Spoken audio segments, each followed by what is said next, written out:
It's time for Africa World Hour with Tsepiso Makwetla. Stay tuned for insights, impact, and inspiration right here on Channel Africa. Available on the Channel Africa app.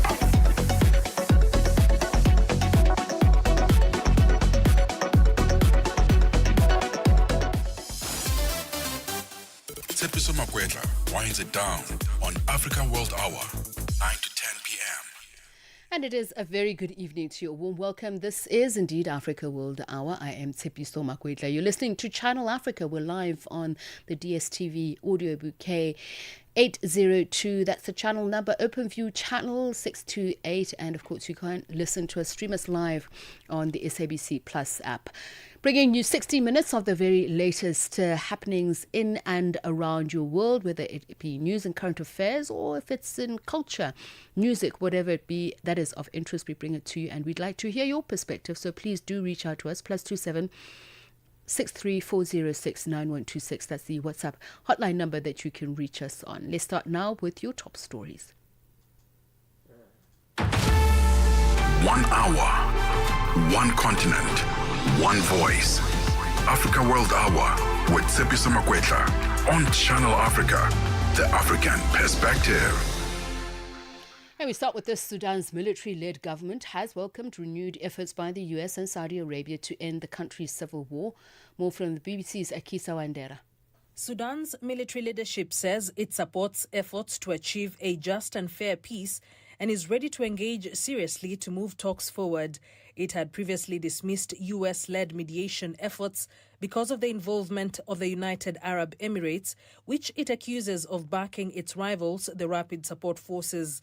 The shift came hours after President Trump announced a renewed American initiative on Sudan after what he said was a direct appeal from the visiting Saudi Crown Prince. And moving on to this, a leading opposition figure in the Democratic Republic of Congo has urged Congolese citizens to back a US-brokered peace deal between the DRC and the M23 rebels. Now, this includes a principle on economic cooperation with Rwanda. Martin Fayulu, a two-time presidential candidate, says the principle violates the DRC's sovereignty and promotes impunity. Chris Ochamringa reports from Kinshasa. The deal calls on both countries to respect each other's territorial integrity and settle the conflict peacefully. It also establishes an economic partnership between the DRC and Rwanda in the mining, infrastructure, and tourism sectors. But Martin Fayulu says that requirement introduced by the US violates the DRC's sovereign right to choose who to trade with. He also criticized the recent peace agreement that the DRC government and the M23 rebels signed in Qatar, saying it goes against a United Nations Security Council resolution that calls on Rwanda to stop supporting the M23 rebels and immediately withdraw its troops from the DRC.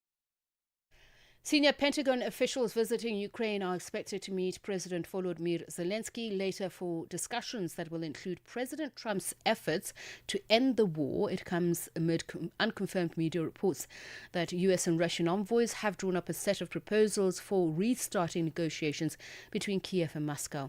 The BBC's Tom Bateman reports. The proposal would reportedly require Ukraine to make sweeping concessions, including surrendering the Donbas region and limiting the size of its military. Moscow has made these demands before, and they are seen by Kyiv as capitulation. The US State Department would not comment on the reports, and the Secretary of State Marco Rubio has not directly addressed them, but in a social media post wrote of the need for an exchange of realistic ideas and concessions from both sides. The European Union's foreign policy chief, Kaja Kallas, says that Ukraine and the rest of Europe must be involved in any peace plan amid Russia's continuing full-scale invasion. Her comments come as senior US military officials visit Ukraine for talks and reports Washington and Moscow are proposing that Kiev should surrender territory and limit the size of its military. Kallas says all parties must be included. What we as Europeans have always supported is a long-lasting and just peace, and we welcome any efforts to achieve that. Of course, for any plan to work, it needs Ukrainians and Europeans on board. This is very clear. Also, we have to understand that in this war there is one aggressor and one victim, so we haven't heard of any concessions on the Russian side. And finally, the Matlanga Commission in South Africa, Pretoria, has heard how Northwest businessman Brian Mokgotsi lied about being employed in Police Minister Senzo Mchunu office. This was for an application for a warrant to record a conversation between him and an alleged informant. The alleged political fixer has been mentioned several times as a key player in interference to the criminal justice system, which the Commission is tasked with investigating. The Northwest businessman conceded that he couldn't have managed to receive the application if he presented himself as just Brian Mokgotsi. Mokgotsi was being cross-examined by Advocate Matthew Chaskelson yesterday. So you're now saying you did lie under oath by saying that you were employed in government within the office of the Minister of Police. That was false, and you knew it was false, but you thought I needed to do it to enable Lieutenant Colonel Schneller to give me authority under Section 252A. Because I could not tell him that I'm an agent, yes. This was for the purpose of work. So when it's for the purposes of work, you're saying you can lie under oath. Africa World Hour. Africa World Hour. Unpacking global headlines from an African perspective. And we continue with news and developments here on Africa World Hour. Digital banking fraud and crime is now borderless, instant and powered by artificial intelligence. This is according to executives at South Africa's commercial bank Capitec. The bank showcased its latest technology at an innovation exchange forum in Johannesburg. Nhlanhla Mahlangu was there. The Capitec Innovation Exchange, where the bank showcased new technology, heard that the increasing sophistication of financial crimes is leaving millions of people vulnerable to fraudulent schemes. Banking executives say what exacerbates the situation is the emergence of new technologies that aid fraudsters in executing complex schemes. They say addressing the rampant fraud and scams requires a collaborative approach from financial institutions. Capitec CEO Graham Lee says in this digital age, protecting oneself from emerging scams is a shared responsibility. It really does come in all forms, and often the weakest point on the network of the transaction or whatever it is that you're trying to do is the person. It's the client themselves. And very often there's not a lapse in any technology. It is the person being persuaded to do the wrong thing, to make an investment that's not really an investment, to transfer money to a potential lover who doesn't exist, to buy a puppy that was never born. All of those things happen over and over again, so education is vitally important. Capitec's head of financial crime, Nick Harris, says fraud has become a day-to-day battle or war that needs to be fought. Our adversaries no longer sits only in South Africa, the continent. You would have seen or heard about these guys working out of Southeast Asia, Myanmar, Cambodia, scam centers and that. And it sounds like the work of fiction, right? It sounds like, you're supposed to have some A-grade actor leading the charge into infiltrating it. But really, this is the reality.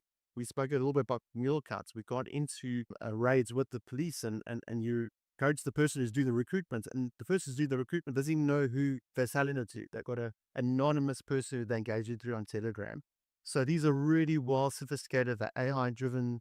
Some of you may have seen some of these AI impersonation platforms. And, Elon Musk is selling some cryptocurrency in South Africa and invest now.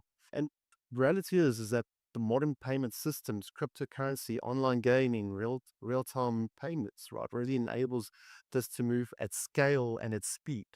So the days of where you could do this intraday and before close business, run my fraud detection mechanism before I do the settlement overnight, that's gone. You got to do this real time. And really, we got to combat this by smarter technology to get ahead of the game on these criminal syndicates. The bank also announced plans to process smart ID card applications at some of its branches.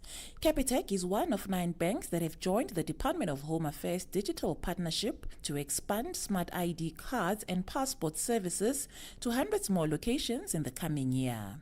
Reporting for Channel Africa, I am Nhlanhla Mahlangu in Johannesburg.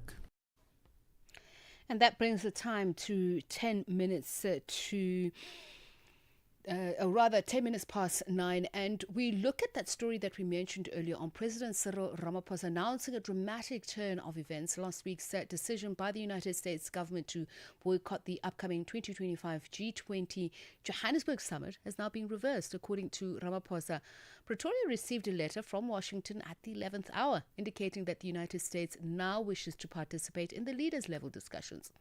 Meanwhile, Ramaphosa chaired the South Africa-European Union trilateral leaders meeting in Johannesburg, bringing together top officials at the Sandton Convention Centre. We now cross to our reporter Michael Mbewe, who attended the meeting. But first, let's take a listen to what President Ramaphosa had to say earlier at the SA-EU meeting. We have received notice from the United States, a notice which we are still in discussions with them over, about a change of mind about participating in one shape, form, or other in the summit. So the discussions are still ongoing.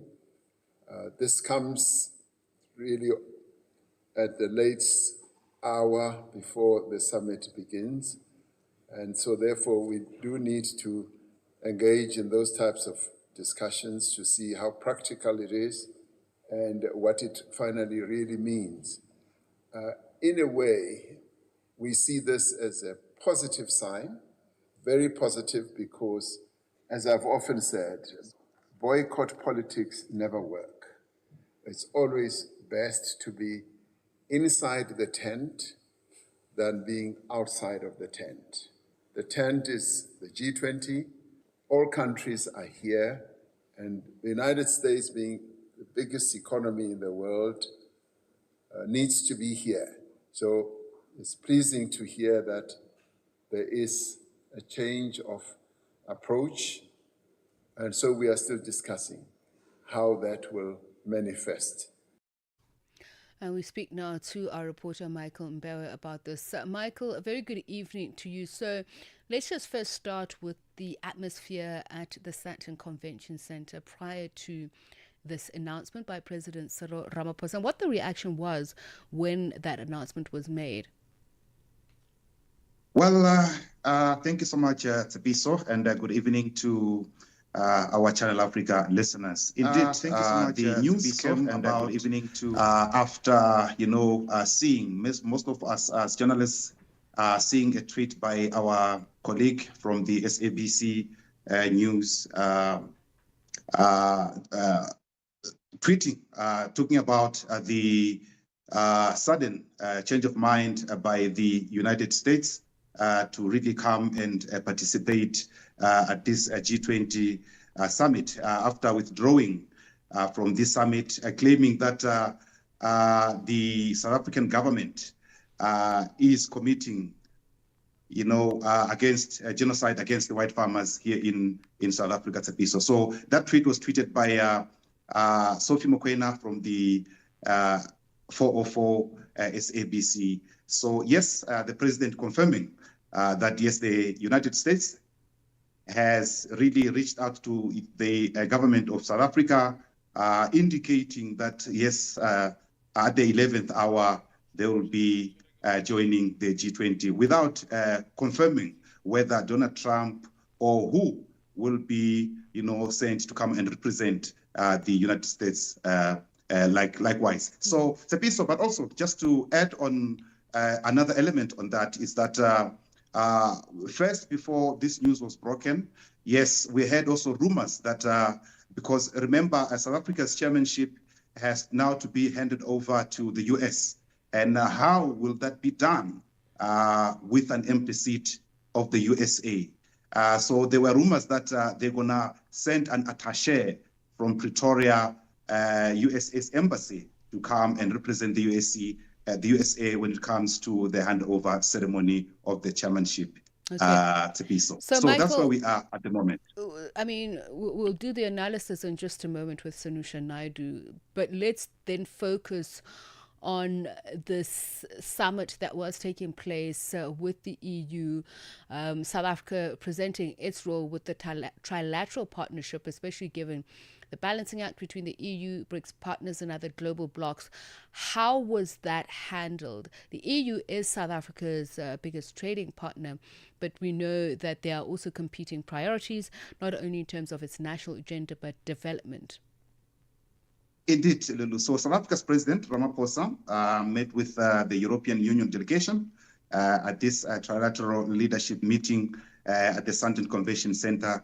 So the meeting forms part of the long-standing strategic partnership between South Africa and the European Union, were founded on shared values of democracy, multilateralism, human rights, equality, peace and security, and engagement. So meant to advance cooperation on broad range of priorities, including trade and investment, macroeconomic policies, climate reform. So South Africa and the European Union, Tsepiso, continue to enjoy a robust economic partnership.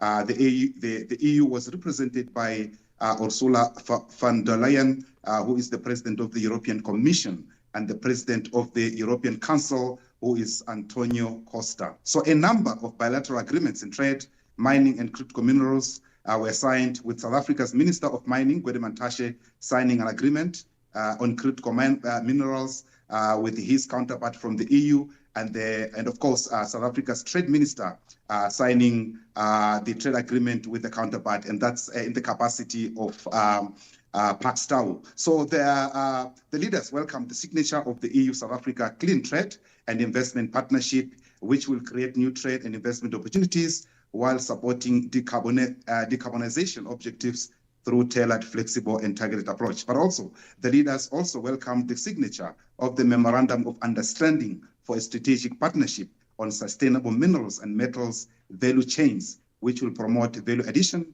and beneficiation of critical minerals close to the source of extraction. And remember, Tsepiso, this is also tied to one of the top priorities of this G20 discussions taking place here in South Africa, where Africa is saying this is the time now to sit down on the critical minerals. South Africa has been for a long time being a supplier of these critical minerals, to the outside world. But now this is the time now to also that Africans must benefit, whereby when we extract, we must also refine, and then so that also we can add value to what we're extracting, Tsepiso. All right. Thank you so much for that, Michael Mbewe. Tsepiso, just a quick one, very quick one, if you allow me, just to break this news. I just got this information now where it says that an official investigation has been instituted by the South African authorities to examine the death of former Zambian President,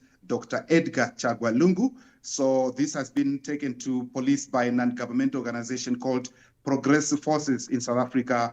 And this case is being handled by the Midrand Police Station. So we will follow on this new development. Tsepiso. Thank you, Michael. That's some fascinating news, that because you would know that, and I'm saying this to our viewers, our listeners, that it's been, almost 4 months now that the body of... It's more than that, because it happened in June. Okay, yes. Thanks, Michael.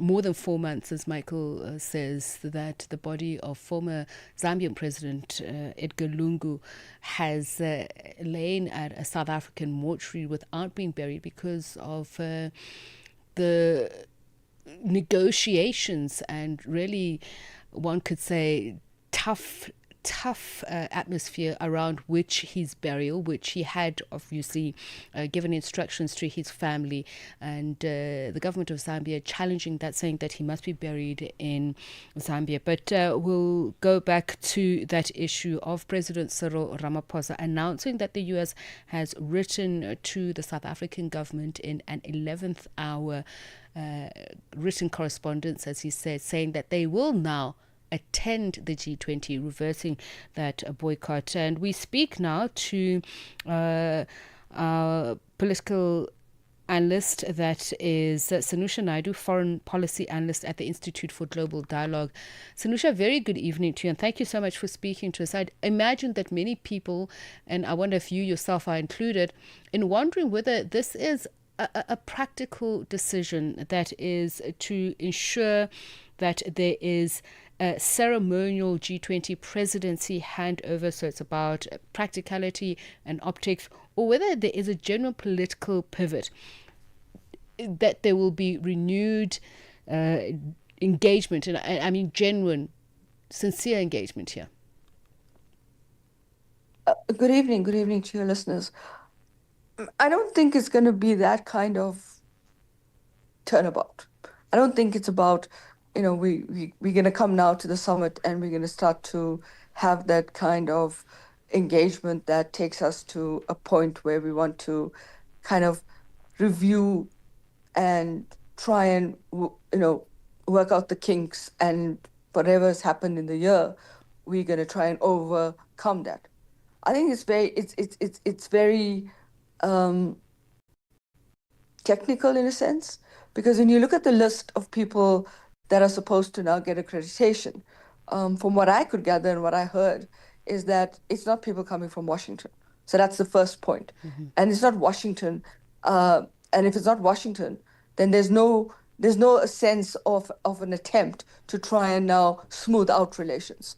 So that's no longer that. It's not that.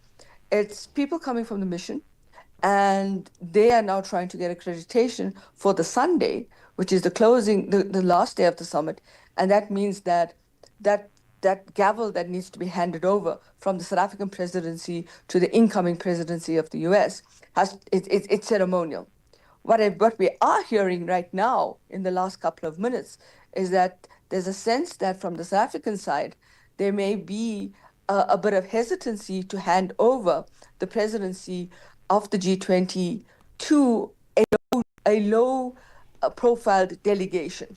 And in other words, saying, well, we want to do this in a manner that it's a state-level delegation, it's a high-level delegation. And that then adds another complexity to this issue. So South Africa now, through the presidency, through DIRCO, have probably decided we're going to also try and play hardball here as well. Because if you're going to send somebody, if you're sending a delegation from the embassy, and yes, the embassy is important, but the embassy is not making the big decisions that's coming out of Washington. The embassy has to follow what Washington says. And so this is now playing a very interesting dynamic around leveraging the situation where, if it is indeed a low-level delegation, then the sense is, who are we handing over? And is this the requisite delegation we should be handing over to? Or should they, should they maybe go back to DIRCO and pick up the gavel? So that's what I want to understand. What do the rules and regulations say? Is that within South Africa's purview to decide, should they do so, that they're not going to hand over to low-level officials?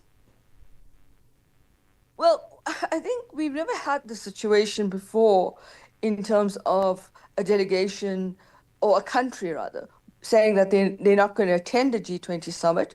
And even if there were situations where, like in the case of China, like in the case of Argentina, they've sent a high-level delegation. So in the case of China, they've sent their second in command, who's second to Xi Jinping. We just saw the arrival of that plane, the arrival of the premier, and of course this is now seen in the context of a high-level delegation. In past summits, I think you've always had that level of seniority in the delegation. And you had that kind of handover. This time around, it's people coming from the mission, and they are now trying to get there on the Sunday so that there could be some level of symbolism of a handover. So there was a sense of coercion in absentia, with the US saying it's going to boycott the G20 and mentioning several reasons, amongst them that is South Africa's national policy and allegations of ill treatment of the Afrikaners. But there's also the issue of non-alignment. There's the issue of its BRICS alignment, and there's also the ICJ case. The question is, beyond the posturing, what is institutional procedure when two countries, particularly one that is the chair, that ensures that there is a declaration, which some say the US was trying to prevent, and one that is going to go in a completely different direction in terms of its agenda? Well, I think to a large extent what you have here is an unprecedented moment, because you've had the US from the very start of South Africa's G20 presidency objecting to, first, the theme of the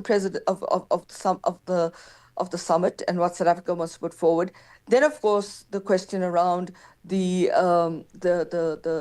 issue of white genocide, and then, of course, questions around whether South Africa is aligning to the kinds of issues that the US wants to align to. And of course, this has to do with the DEI versus the sustainability, inclusivity, equality kind of engagement under the summit theme.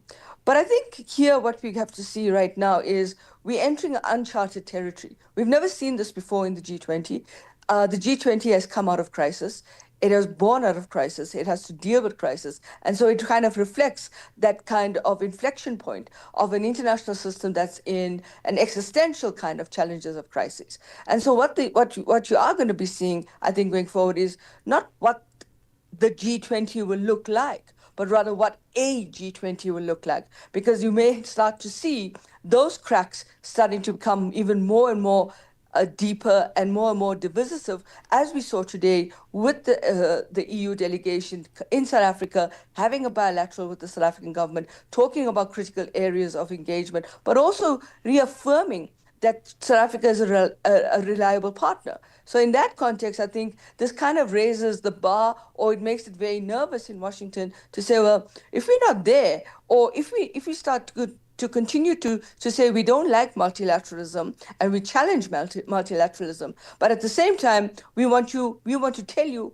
what we want you to do in terms of you can't have a declaration because we're not there and there's no consensus. That then makes other countries very nervous, and I think this is what this G20 has done in terms of how the US has played the kind of optics of the G20 in terms of the Trump presidency and the multilateralism dismissiveness, but at the same time trying to say, well, we are still the most powerful country in the world. And I think that's the way the existential decline is becoming more real. So I think when it comes to the kind of optics, when it comes to the kind of institutional spaces, the G20 is not. It doesn't have it's formal but informal at the same time. It makes a whole lot of important discussions. But what you do have is if there's no kind of agreement on certain things, then in many of the meetings that we saw this year, there were these issues around chair summaries because they couldn't reach an agreement. But it's not a binding agreement, because what we see with the G20 is we look at these countries as if they are the most powerful and they actually are able to underwrite or even change the contours of the global architecture. But right now, we don't know. Let's talk about power and influence. Do you believe that there was a fear, whether latent or not, of isolation for the US with the decision that it's taken, and perhaps an even EU counterweight, as you've mentioned, that these trilateral talks saw very important commitments made by the EU delegation? Did it provide a sort of diplomatic shield for South Africa's presidency of the G20 that might have made the US nervous? I think, one of the things about this is that you can boycott a summit, but you're not in the room. So you don't know how that room is going to play out. And of course, there's going to be difficulty in a sense where there are business deals that are happening. There's a lot of bilateral talks and negotiations that are taking place. You're going to have one now with India. Then you're going to have India, Brazil, South Africa kind of engagement. Then you're going to have others, and this then will become a bit of a sticky point for a country who wants to tell everybody else what to do, but they're not in the room in order to leverage that kind of engagement. So yes, it could be that could be one factor that could have actually caused or may have resonated in Washington. Another factor is it's about business. And if certain of the American businesses are going to lose out or not be in the room to negotiate, because you must remember also that it's about the Leaders Summit where most of this grievance has come through. In other engagement groups, I mean, I was in the T20, I was in the Social 20 today, and of course, we saw other engagement groups where, particularly in the B20, there were representatives from the US, and so this now becomes more of a difficulty, a complexity, because it makes it difficult for these entities, these sectors to go forward, because you've got this kind of a divisive decision where Washington is saying something, but these engagement groups want to go forward. So it could be one reason, but I think the second reason is also the fact that you can't, if you want to be in the room, or if you want to influence the space or leverage the space, you've got to be in the room. And I think that's the interesting thing, because what it does say as a third issue to this whole debate is that it may become a point, a fork in the road for the G20, where the US is there, but it's not always going to be relevant in the G20. And that leads me to my next and final question, just in terms of the domestic dividend. Listening to the speakers at the social summit, there was the common refrain of very good things are happening in South Africa, the jibe against the United States. So what does this mean for President Ramaphosa, his leadership, and of course South Africa being part of the Troika going forward, even if it hands over to the G20? Does it see South Africa and President Ramaphosa as a defender of national sovereignty and multilateralism? Well, I think what we saw today at the G20 summit, the fact, and it started at the opening of the G20 social summit, is that a lot of these jibes were coming through in terms of, look, there's lots of good things happening in South Africa, and that narrative or that rhetoric kept permeating itself. I think that came in very clearly when President Ramaphosa said, "We will not be bullied," and I think that also tells you that, in a sense, a country that has underwritten the international rules, it has played a critical role in terms of the global architecture. It has so much of financial power, structural power, because of the dollar, of the markets, and of course how it aligns to IMF and other issues. Now has to deal with the fact that you have a president in the White House who is now not necessarily linking up to that, but is actually becoming more and more aggressive towards it, kind of an anti-approach. So I think what you saw today in Birchwood, and what you are going to see at Nasrec and even in other fora, is the fact that somehow the US has given President Ramaphosa that kind of spring in the step. They've given him that animation to go forward. And of course the crowd, the people in the room at Birchwood today were quite open and quite vocal about the fact that they don't want to be bullied. So I think that sovereignty you're speaking about is also about the sovereignty in understanding that what President Ramaphosa was talking about is, we took it, we absorbed it, we try to be rational, we try to engage, but this time around, we don't think that we are in the wrong. So we are going to actually go forward and do what we have to do, because the world is not the US and the US is not the world, despite the fact that the US does control in relative capacity and perhaps declining power, that it still has a very important pivot in the international system, from production, investment, and structural power to markets and commodities and so forth. But at the same time, it's a declining power. And so suddenly now in the G20, we're seeing that pivot around how the US has to respond to that. And maybe somewhere down the line, we're going to have to think about the G20 as not the 20 countries that they have that have come together as the 20 most important countries in the international system, but we have to think about a G20 where it won't be a single actor trying to define, leverage, and try and push forward a kind of rules-based system that they don't want to be part of, but they don't want to let go of. Right, thank you so much for your time and insights, sharing with us her views, her analysis of the latest that we've seen. President Cyril Ramaphosa saying that the US has done an about turn of the G20 boycott, and that was Sanusha Naidu, foreign policy analyst from the Institute for Global Dialogue, just unpacking what this means and what it could mean going forward. Você é fluente em português? É apaixonado por rádio e quer trabalhar na África do Sul? Você tem documentos que o qualificam para trabalhar na África do Sul? Nesse caso, podemos ter uma oportunidade para você trabalhar no Canal África. Envie seu currículo e demonstração para Canal África @ newsroom@channelafrica.co.za. Lembre-se, se você não receber alguma resposta nossa em 14 dias, isso significa que você não foi selecionado. Canal África, a perspectiva africana. The pulse of the continent in 60 minutes. Stay informed and inspired with Africa World Hour on Channel Africa. And that brings the time to 25 minutes past 25 minutes to 10, and we have been looking at those developing stories coming out of the G20, and the latest big one being that the US has decided that it will attend the G20 Leaders Summit after all, but in what form?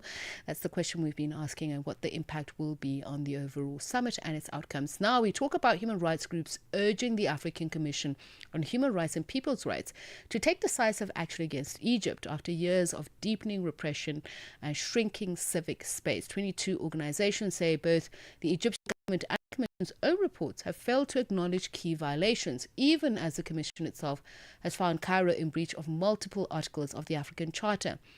Despite a near total crackdown on independent voices and a severe deterioration in rights protections, the Commission has not issued a resolution on Egypt in a decade, as silence critics say can no longer continue. And we speak to one of those, Amir Magdia, senior researcher in the Middle East and North Africa division of Human Rights Watch. A very good evening to you, and thank you so much for speaking to us. Amir, can you hear us? Thank you very much for having me. So the African Commission, as you say, not adopting a resolution on Egypt since 2015, despite acknowledging these breaches of the African Charter. What in your assessment explains not only the prolonged institutional silence, but what should it really have done at this point? Well, we have struggled actually as human rights groups to bring attention to the dire and prolonged human rights crisis in Egypt, not just within the African system, to be honest, but also even, for example, with the Human Rights Council in Geneva. And for example, the Human Rights Council in Geneva issued 2 resolutions on Egypt, on the human rights situation in Egypt in 2014, 2021. The African Commission issued 4 resolutions. I think there must be more attention to the situation in Egypt, not just in terms of adopting new resolutions highlighting the serious and systematic abuses, but also to establish follow-up mechanisms. Egypt recently was being reviewed last month by the Commission for the period between 2019 and 2024. And despite the drastic deterioration of human rights in so many aspects during that time, there was actually 6 final decisions by the African Commission as well, adopted 3 of them during that time, the period of the review. And still Egypt didn't really implement those decisions, which should warrant normally strong follow-up mechanisms or even referral to the African Union Executive Council to address these, non-compliance by Egypt. This hasn't been done, and we as human rights groups are raising the alarm bells and saying that there should be more concrete follow-up on the human rights situation in Egypt. There are many reasons why this attention has not been given and this follow-up has not been done. One of them is because Egypt is a big country within the African Union, and there has been a lot of attempts by the Egyptian government over the past several years to actually weaken the independence of the African Commission and let's say water down the human rights language in several mechanisms. So they have been playing a damaging role within the African Union. They have been able to affect, unfortunately, other African governments because at the end of the day, African Commission is composed and receives its fund from the African Union. Commissioners are usually, in most cases, nominated by their own governments. So all of that affects, let's say, the strengths of the Commission. Just in terms of your own pronouncements that Egypt's civic space is near completely destroyed, but the fact that a lot of those critical abuses are being overlooked because there is no full disclosure of those human rights abuses. Can you just share with us the ground level indicators that you monitor, what you're finding, and how Egypt is able to obfuscate some of those incidents? So in terms of what the brave work that the Egyptian human rights organizations have been able to do under severe repression since 2013, 2014, when the military coup happened, and when President Sisi became president in 2014. Since that time, oppression has only become worse and worse. We have seen Egypt being ranked among the top 10 worst countries in terms of the number of jailed journalists, and this count is done by organizations like Reporters Without Borders and Committee to Protect Journalists. Just this year, the official press syndicate in Egypt said that there are at least 24 journalists behind bars in Egypt. Egypt has also become, under Sisi's government, one of the top 10 worst countries in terms of the numbers of death penalty, death sentences, and executions, sometimes just right after China and Iran in some years since 2014. So we have on so many indicators. Also, when we look at social and economic rights, we see the lowest budget allocated for education in over a decade, even compared to the first 2 or 3 years under Sisi's government. Oppression has gone harder and worse. And this flow of information, and the main reason why we are still able to report, is because of the brave efforts by Egyptian human rights defenders. Of course, some of them or the majority of them had to flee the country and they operate in exile. But still, some of them operate inside the country. They have offered huge sacrifices in order to continue doing the brave work that they are doing. International organizations are also able to document and speak up about the situation. And it's almost just human rights community that has been able to show resilience and to survive this oppression. When we look at political groups, for example, they have been completely either destroyed, taken to prison, forced into exile, or co-opted by the government. Unfortunately, as well, many of the professional syndicates have been co-opted by the government. But when it comes to the human rights movement, there has been a lot of tools and mechanisms to overcome this severe oppression and to continue do the work and to continue report on the situation. And it's a battle that the government has lost. They spend millions of dollars on PR campaign, public relation campaigns in major Western capitals, and they basically hire firms as well to do lobbying and advocacy on behalf of the government to augment government propaganda. However, they have not been able to actually whitewash Egypt's image in international media, in international organizations, basically.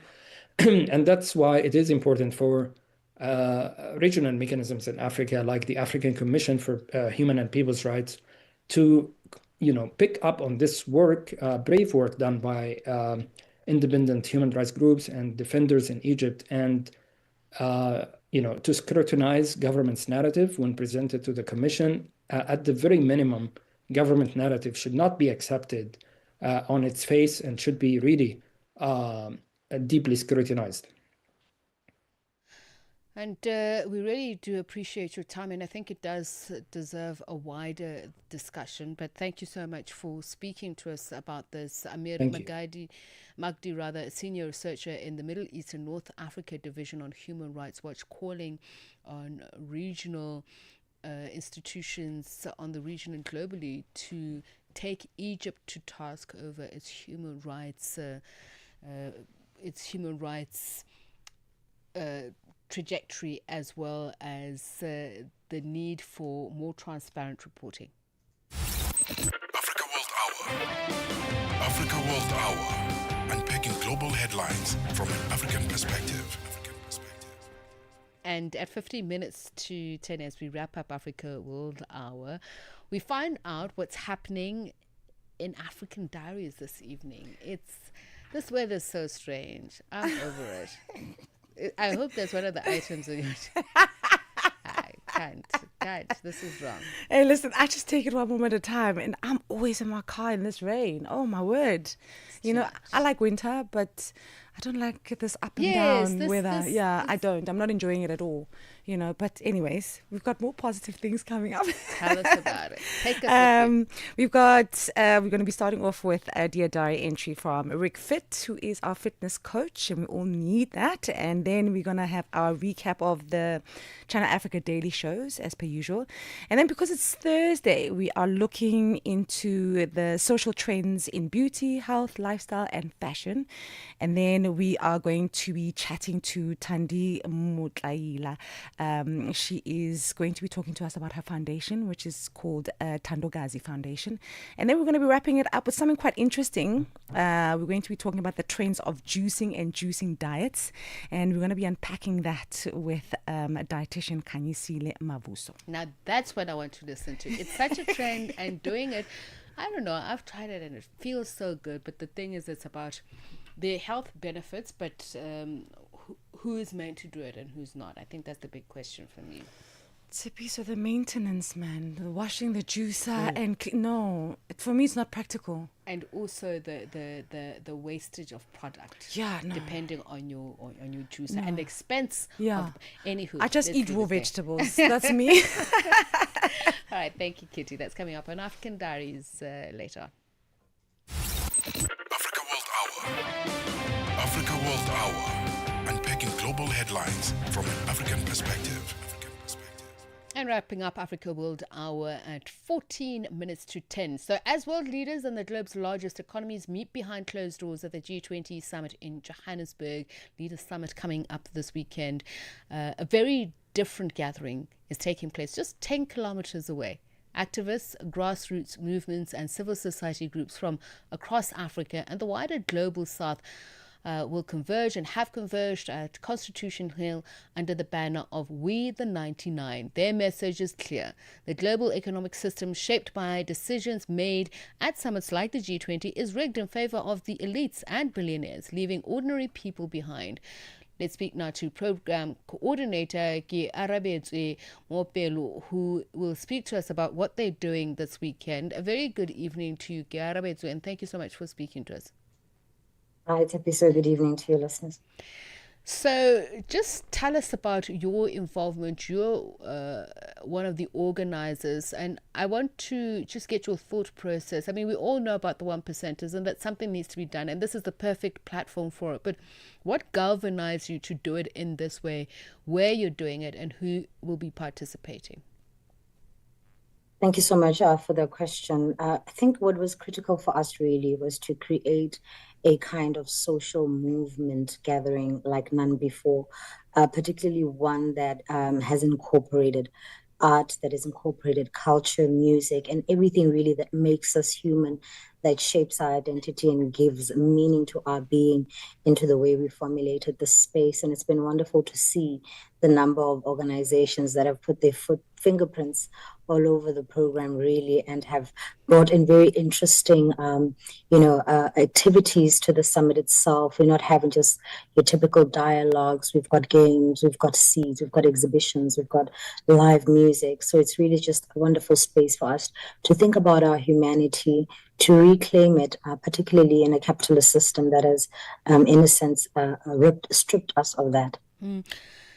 Garrawetsu, you hold a master's degree in social and cultural anthropology, and you've worked across Africa. I'd like to just hear your thoughts about your experience from an academic perspective, from a personal perspective, and how this particular moment could really shift the needle, given the fact that there have been questions about the G20 and its role, not only multilateralism, but Africa's priority in terms of economic development, but whether or not it has the sway, the influence in actually really holding G20 members to account. Yeah. I think there's definitely something very powerful about people gathering in a common kind of a spirit and a mindset with one goal. We've often seen across the continent and even in the global south that it is this kind of breaking down of silos, a breaking down of our, in a sense, our issues to sort of say we are together, we are linked, we are in the same boat. Really, that brings people together more strongly, that really gives us hope, and that really shows that we are united and that we can work things together. Because there's something very important about people power. And just from day one today, I was strongly reminded about the importance of people remembering that they have the power, right? I think about particularly a shop. If any multinational corporation sets up shop in your country, if the people decide we're not going to buy from that shop, then that shop really does not hold any power. But where exactly do people forget that they have choice? Where exactly do people forget that they shape these things in the very critical, minute, mundane, everyday activities? And that's what we really need to bring back, that sense of consciousness, that education, the popular education, the political education that's currently missing from our people. We were just having this conversation also about, in a sense, how we're noticing that when it comes to misinformation, it tends to spread a bit more quicker, and there's fear spreading around. But how do you actually counter that with truth and knowledge? How do you ensure that people have the right information to help them make the correct decisions?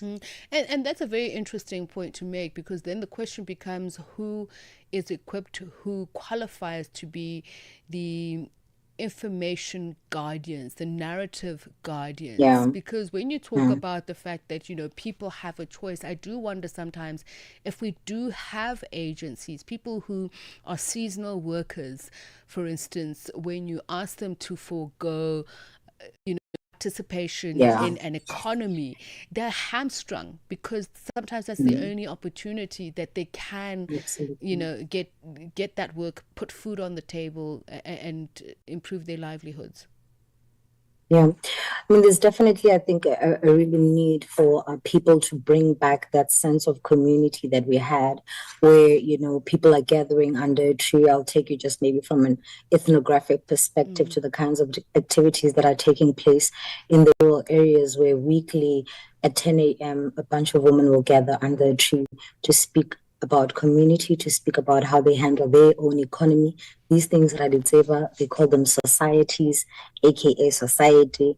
These rural communities have actual functional ways of gathering and actual ways of creating community. And what we're lacking oftentimes in urban spaces is that sense of community. We haven't seen that culture for the longest time, and that has really created a deviation, and that has created a loneliness, and therefore that makes you susceptible to particularly any kind of misinformation, since you're isolated, sitting on your own device, kind of trying to search and find what is true and not. At that time for community to discuss, and particularly with the purpose to look at how matters impact the community, is no longer there. And that's what we really need to bring back. That's what we really need to have in place. I mean, today we had an organization called Code, and they had a session workshopping people about detecting misinformation and the importance of understanding misinformation in the digital age. You do work with the Economy Hub, which has had some very interesting discussions throughout the year, and when we're talking about some of those examples, as you say, from an ethnographic point of view, there will be many other nations that are coming here to South Africa to participate in the G20 summit. And I certainly saw from the commitment, the excitement, the vigilance from the social summit, that people are tired of growing inequality, of poverty, of unemployment. So I'd like to hear from you the kind of conversations that are being had about this unity amongst the 99%, of how they're going to enforce not only change in governance structures that oppress people, that keep them poor, but also just on how to restructure policy implementation and inclusion of those very important sectors, such as the youth, such as women, such as children, people with disabilities. Yeah, no, definitely. So I think one of the key things from today, particularly looking at matters of policy, we had a film screening from Oxfam and collaborators called Tax Wars. And post that, we had a dialogue. And really what has come out strongly, even from the conversations that were held in the Gen Z dialogue sessions, is that, people need to take their power, particularly by challenging it collectively. And one of the ways of understanding particularly issues around policy formation is that we tend to, our countries, because they are so indebted, tend to have their policies, coming from the conditionalities that come with the debts, instead of coming from the ground up in terms of, research design, in terms of what's really happening with the people. So our policies are currently meant, in a sense, to attract investors, as opposed to ensure that the people are well cared for. So what that means is that when we hear sometimes a lot of conversation in the news about we are ready for investors, as a country, we want more investors, that could mean that's at the jeopardy of the people that need the policy to work for them. In this country, we know that there's a huge problem with policy, particularly because there's a gap between design and implementation. And that gap, once again, I'd like to argue, stems from the fact that we don't have community dialogues. We haven't put leadership in communities to have those kinds of conversations. So there's been a lot, I think, of dialogue today, again, that has also centered community, in a sense, getting the community's voices to be at the forefront in TAIL. And what we've done, in fact, is we have a declaration process that's running parallel to our breakaway sessions, to our assembly session. And that declaration process is pulling from these dialogues in order to write fully what we are calling for and what we see as key, and what needs to be done going forward with policy formation, what needs to be done going forward in terms of how we're building solidarity, because this is not, for example, just a summit for the sake of a summit. It is a summit that's building a global South social movement that will travel, and this is not going to be the last, we the 99% a summit that you will see.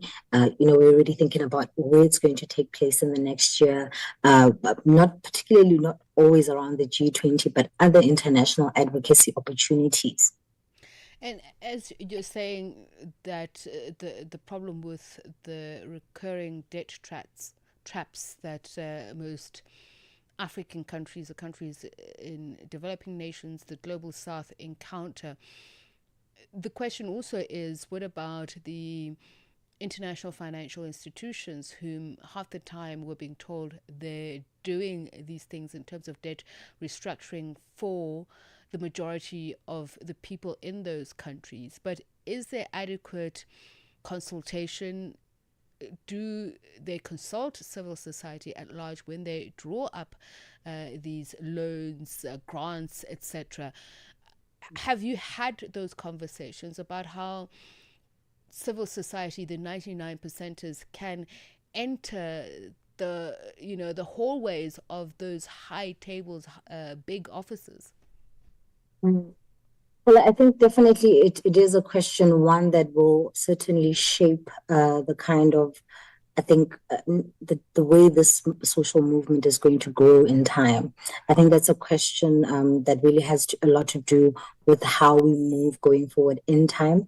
But definitely the dialogues around, there have been some, in a sense, to critique the G20. We had the University of Johannesburg's Social Change Center there to particularly educate about how these processes are problematic. So we have identified, in a sense, that these kinds of gathering in themselves cannot hold what we were proposing now and what we've just discussed, a space that can allow civil society to come in. They're very exclusionary, and they focused rather on protecting these very extractivist systems. So in a sense, we're just really speaking about the deconstruction of this. We're speaking about really attending to the neoliberalism of this. We're attending to the neocolonialism of this. And so it is a critique to essentially say, perhaps we're calling in effect for a financial or global financial restructuring, because we understand the current global financial architecture is not sustainable. The ways in which the decisions around those financial architectures are made are not sustainable, and we need to do away with these particular systems because they aren't yielding the results. They weren't designed, in a sense, to bring in these kinds of activities. So we've tried a lot. I know a lot of civil society has tried to reimagine how do we enter those spaces. But if you look at what happened with the C20 in Brazil, for instance, you get to see that the declarations made it to the table, but there's no action, there's no follow-up, because it's not a matter of entering into that room once and handing over. It's a matter of having a continuous, sustainable relationship between CSOs and the heads of state continuously. And that means that we keep track, we work together, we design something that can help us change it, and we honor it together. And currently, I don't think we can have that. And as you say, that this is not a moment, it is a sustainable agenda that they're building. We're talking about the 99 Summit. She's the summit program coordinator. So it's happening over this weekend, parallel to the G20 summit leaders. It's at Constitution Hill. So it's not going to be just all talk. It's also going to be inspiration as well. There'll be some artists who will be taking part in a festival that will be really elocuting some of those issues that she's raised. It brings the time to exactly 2200 hours, 10 p.m. That's it from Africa World Hour this evening. Up next is Kitty with African Diaries. Until the next time, it's good night for now. 1 hour, one continent, one voice. Africa World Hour with Tsepiso Makwetla on Channel Africa, the African perspective. Conversations that touch the heart and inspire change.